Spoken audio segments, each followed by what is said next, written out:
मदकोट में गोरी नदी के उस पार एक युवक फंस गया था, जिसको आपदा प्रबंधन की टीम को सूचित करने के बाद आपदा प्रबंधन की टीम ने रेस्क्यू किया है। बता दें कि आपदा प्रबंधन की टीम के द्वारा तत्काल गोरी पार में फंसे आनंद कोटला गांव के आनंद को रेस्क्यू किया गया है। इस तरह से कैसे वो पहुंचे और नदी में गिरे या कहीं से रास्ता खोज के वो पहुंच गए, अभी ये एक जानना बाकी है। इसकी जानकारी अभी नहीं मिल पाई है, परंतु गोरी पार वो युवक फंसा था। उस युवक को बड़ी मुश्किल से आपदा प्रबंधन की टीम ने रेस्क्यू किया है। ये देखिए, आपदा प्रबंधन की टीम उस युवक के पास पहुंच गई है। सामने ही वो युवक खड़ा है और वो युवक नदी के उस मुहाने पहुंचा जिस तरफ जाने के लिए कोई भी मार्ग या रास्ता नहीं था। परंतु आपदा प्रबंधन की टीम ने बड़े अथक प्रयासों से उक्त युवक का रेस्क्यू किया गया है। मदकोट में ये रेस्क्यू आपदा प्रबंधन की टीम के द्वारा किया गया है। जुट गए भाई लोग रेस्क्यू टीम।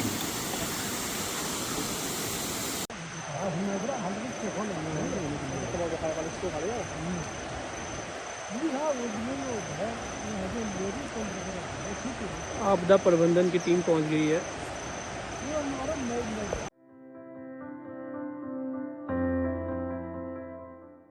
कई दौर की बैठकें, चर्चा परिचर्चा होने के बाद भी रेलवेज कंपनी के द्वारा जो गड्ढे छोड़े गए हैं सड़कों पर, जिनमें लबालब पानी भरा है, कहीं न कहीं वे खतरे की निशानी बने हैं। आने जाने वालों, साथ ही स्कूली बच्चों के लिए कहीं न कहीं वो चिंता का विषय है। प्रशासन के द्वारा भी बार बार रेलवेज को कहने के बाद भी बलवाकोट से लेकर गोठी तक जो भारी गड्ढे हैं उनको नहीं भरा गया है। ये बलवाकोट आश्रम पद्धति का दृश्य है। लोगों ने बताया कि स्कूल जाने वाले बच्चों में कहीं ना कहीं गाड़ी के लोग कीचड़ उछाल देते हैं। गाड़ी वालों की भी मजबूरी है, क्योंकि कीचड़ ही इतना भरा पड़ा है, पानी से गड्ढा लबालब है।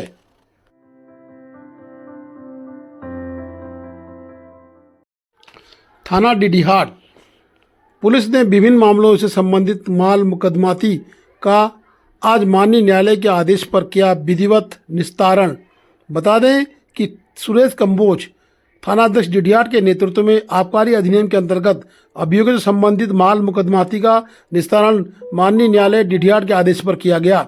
यह कदम कानून व्यवस्था को सुदृढ़ करने और न्यायालय के आदेशों का अनुपालन सूचित करने के उद्देश्य से उठाया गया। इन मामलों में निस्तारित की गई संपत्तियों में जब्त की गई अवैध शराब है। यह कार्रवाई न्यायालय द्वारा निर्देशित दिशा निर्देशों और विधि द्वारा निर्धारित प्रक्रिया के अनुसार की गई है।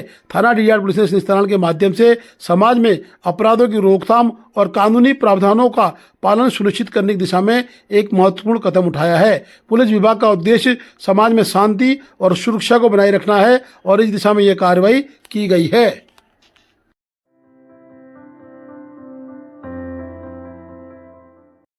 खबर मुनस्यारी से। मुनस्यारी में बालिका इंटर कॉलेज नमजला की छात्राओं ने उपजिलाधिकारी मुनस्यारी सुरेश गुंसोला को सौंपा जनप्रतिनिधियों के साथ मौजूद होकर ज्ञापन। आपको बता दें कि विकासखंड मुनस्यारी में राजकीय बालिका इंटर कॉलेज नमजला की छात्राएं स्कूल ड्रेस में ही अपने विद्यालय में अध्यापिकाओं की कमी को लेकर उप जिलाधिकारी मुनस्यारी कार्यालय पहुंचे, जहां पर उन्होंने धरना देते हुए छात्राओं ने उपजिलाधिकारी मुनस्यारी सुरेश गुंसोला को बताया कि विद्यालय में वर्तमान समय में मात्र 2 अध्यापिकाएं हैं, जिसमें एक अध्यापिका तो पढ़ाती हैं, दूसरे प्रभारी प्रधानाचार्य हैं। उनका प्रमोशन होने के बाद उन्होंने क्लास में पढ़ाना छोड़ दिया है, जिसके चलते अभी तक हमारा कोर्स पूरा नहीं हो पा रहा है, न पढ़ाई हो पा रही है। छात्राएं रोज स्कूल आती हैं और बिना पढ़े स्कूल से वापस चले जाती हैं। ऐसी स्थिति में हम लोगों का भविष्य अंधकारमय हो गया है। उसकी चिंता कहीं ना कहीं छात्राओं ने आज खुद की है। उन्होंने मजबूरन उपजिलाधिकारी कार्यालय का घेराव किया और उपजिलाधिकारी से तत्काल टीचर देने के लिए एक ज्ञापन जिलाधिकारी के नाम भेजा है। हमारी मांगे पूरी करो, हमारी मांगे पूरी करो, आज करो अभी करो, हमारी मांगे पूरी करो, आज करो अभी करो, हमारी मांगे पूरी करो, हमारी मांगे पूरी करो, हमारी मांगे पूरी करो। नहीं है और हमारे लिए बहुत कठिन हो रहा है सब्जेक्ट, क्योंकि कठिन है। और सबसे कठिन तो हमारा इको सब्जेक्ट है, क्योंकि उसमें तो हमारी पढ़ाई भी नहीं हो रही है। 1 महीने से तो हम बस ऐसे ही बैठे हैं, स्कूल में जा रहे हैं, बैठ रहे हैं, आ रहे हैं। और हमें न्याय चाहिए, क्योंकि अगर टीचर्स नहीं होंगे तो हमारा साल पूरा बर्बाद हो जाएगा और हमें फिर से 12th पढ़ना पड़ेगा। और हमें टीचर्स की व्यवस्था चाहिए और परमानेंट ही चाहिए। अगर हमें न्याय नहीं मिलेगा तो हम मंगलवार को धरना करेंगे।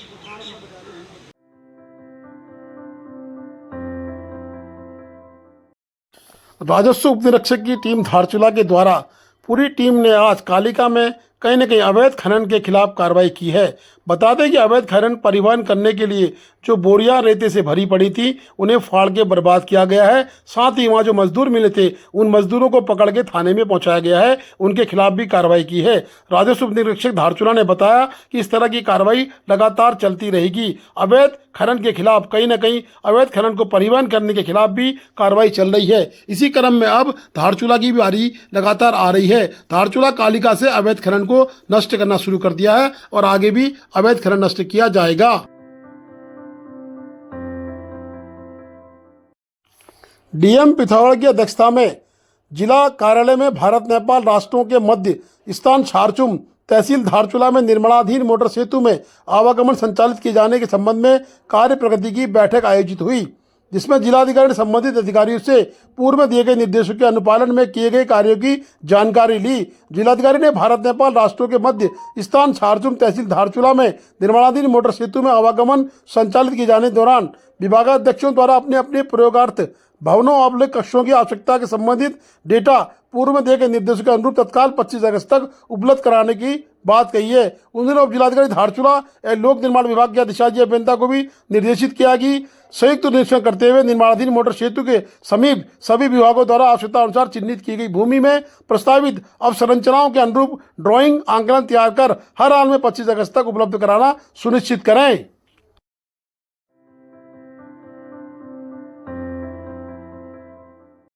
विधायक हरीश धामी ने मुख्यमंत्री पुष्कर सिंह धामी से मुलाकात करी। उन्होंने धारचूला में हो रही आपदा प्रभावित लोगों की उपेक्षाओं में कहीं न कहीं सदन में चर्चा नहीं किए जाने का पूरा पुरजोर विरोध किया और साथ ही मुख्यमंत्री से सीधे मिलकर उन्होंने आपदा प्रभावित परिवारों के लिए वार्ता की है। उन्होंने कहा कि आपदा प्रभावित परिवारों की बातों को नहीं सुनना कहीं न कहीं सरकार की कमी है। साथ ही उन्होंने विपक्ष में भी आरोप लगाया, यानी अपने पार्टी में भी आरोप लगाया कि उन्होंने कहीं न कहीं मेरे सीनियर विधायक होने के बाद भी मेरी बात को तवज्जो नहीं दी है। अगर पार्टी इस तरह करेगी तो मैं क्षेत्र की जनता के लिए सरकार या पार्टी दोनों से लड़ने को तैयार हूं। न उसको मौका मिला, न जो सबसे ज्यादा आपदाग्रस्त धारचूला विधानसभा है पिथौरागढ़ जिले का। आप सब देखते हैं, मैं जब से विधायक बना हूं हमेशा चाहे कोई भी विधानसभा सत्र हो मैं आपदा के मामले को लाता हूं, कार्यस्थगन के मामले में। आज दुर्भाग्यवश उत्तराखंड की अस्थायी राजधानी पहाड़ में गैरसैंण में, जिसके लिए उत्तराखंड के हमारे साथियों ने अपनी प्राणों की आहुति दी, किसी बहन ने अपना सुहाग खोया, किसी बुजुर्ग ने अपने बुढ़ापे का सहारा खोया, किसी बेटी ने अपना बाप खोया। हमारी बहनों ने कठोर से कठोर प्रताड़ना सही। आज उसी पहाड़ के विधायकों को सदन में बोलने से रोका गया। अगर जल भराव आपदा है तो हम पहाड़ के लोग तो हमेशा जल में, हेमंत में बर्फबारी में और बरसात में जो है पानी में रहते हैं, उसको आप क्या कहेंगे? सत्ता पक्ष ने आधा घंटे का समय दिया, लेकिन विपक्ष ने 5 मिनट का समय भी देना उचित नहीं समझा। वो भी एक सीनियर विधायक को जो 3 बार जीत के आया, जिसने 2012 से लेकर 2022 तक डबल इंजन की प्रचंड सरकार की लहर को अपनी विधानसभा में नहीं आने दिया। ये बड़ा दुख का विषय है। पहाड़ की अस्थायी राजधानी में पहाड़ के मुद्दे नहीं आए। मैं आप लोगों के माध्यम से जानना चाहता हूं, आप रिकॉर्डिंग उठाइए, पहाड़ का जिक्र कहीं पर भी आपदा का नहीं आया। खाली एक बार क्षेत्र का नाम लेने से आपदा क्षेत्र की पीड़ा नहीं हो सकती, क्योंकि मैं धरातल से जुड़ा हूं, जीरो पे जुड़ा हुआ हूं। मैं हर आपदा क्षेत्र में जाता हूं। 163 मेरी ग्राम पंचायतें हैं, मैं उनकी एक एक पीड़ा यहाँ पे रखना चाहता हूँ।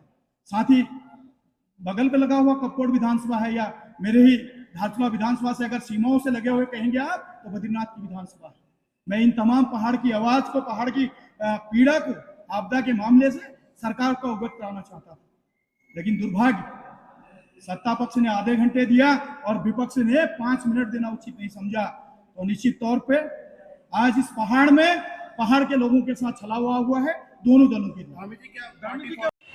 नमस्कार साथियों, बड़े खेद का विषय है जिस तरह धारचूला विधायक माननीय हरीश धामी जी को आपदा जैसे ज्वलंत मुद्दे पर विधानसभा के अंदर बात नहीं रखने दी गई। हम इसका पुरजोर विरोध करते हैं, समस्त क्षेत्रवासी और पिथौरागढ़ जिलावासी।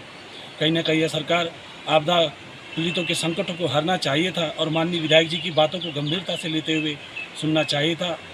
अगर आपदा पीड़ितों के समस्याओं का समाधान यह सरकार तत्काल नहीं करती है तो कहीं ना कहीं क्षेत्र की जनता व आपदा पीड़ितों के साथ कहीं ना कहीं सड़कों पर उतरने को बाध्य होगी। धारचूला मुनस्यारी आपदा से अति संवेदनशील जो विधानसभा है और इस आपदा की घड़ी में मानसून सत्र का चलना और यहाँ के जो तीसरी बार बने हुए विधायक हैं माननीय हरीश धामी जी हैं, उन्होंने सदन पे अपनी बातों को, अपनी पीड़ा को, जो यहाँ पे भ्रमण करके और आपदा पीड़ितों से मिलकर उनके दुख को लेकर जो विधानसभा सत्र में बोलना चाह रहे थे, उनको सदन में न बोलने देना, ये पूरे क्षेत्र के लिए और पहाड़ों के लिए दुर्भाग्य है। जैसे देख सकते हैं केदारनाथ और धारचूला विधानसभा जो मुनस्यारी है, यहाँ पर कितनी आपदा की त्रासी आई है और कितने परेशान लोग हैं, कितने पीड़ित हैं, और इन क्षेत्रों के विधायकों को नहीं बोलने देना ये पहाड़ों के लिए दुर्भाग्य है। और हम सारे लोग हरीश धामी जी को नहीं बोलने देने, सदन पे नहीं बोलने देने से हम सारे लोग बहुत उदास और बहुत आक्रोशित हैं। Please do like, share and subscribe DCL News.